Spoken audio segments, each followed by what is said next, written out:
महाराष्ट्र आवाज न्यूज.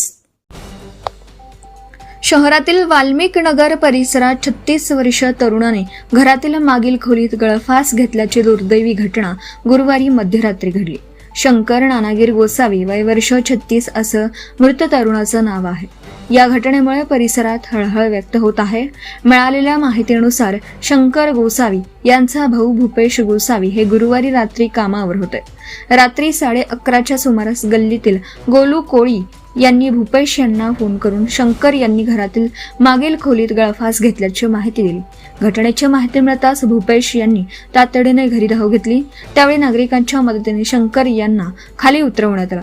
त्यानंतर त्यांना खासगी वाहनातून तातडीने शिरपूर येथील कॉटेज हॉस्पिटलमध्ये दाखल करण्यात आलं. मात्र रुग्णालयात वैद्यकीय अधिकारी डॉक्टर अमाल जैन यांनी तपासणी केली असता शंकर गोसावी यांना मृत घोषित करण्यात आलं. शुक्रवारी पहाटे सुमारे 1 वाजता त्यांच्या मृत्यूची वैद्यकीय नोंद करण्यात आली. या घटनेची माहिती मिळताच शिरपूर पोलिसांनी घटनाक्रमाची नोंद घेतली. भूपेश गोसावी यांच्या खबरीवरून शिरपूर पोलीस ठाण्यात अकस्मात मृत्यूची नोंद करण्यात आली आहे. या घटनेमागील नेमकं कारण अद्याप स्पष्ट झालेलं नसून पोलिसांकडून पुढील तपास सुरू आहे. Police head constable Chetan Sonawane हे प्रकरणाचा तपास करीत आहेत. या दुर्दैवी घटनेमुळे गोसावी कुटुंबियांवर दुःखाचा डोंगर कोसळला. वाल्मिक नगर परिसरात हळहळ व्यक्त होत आहे.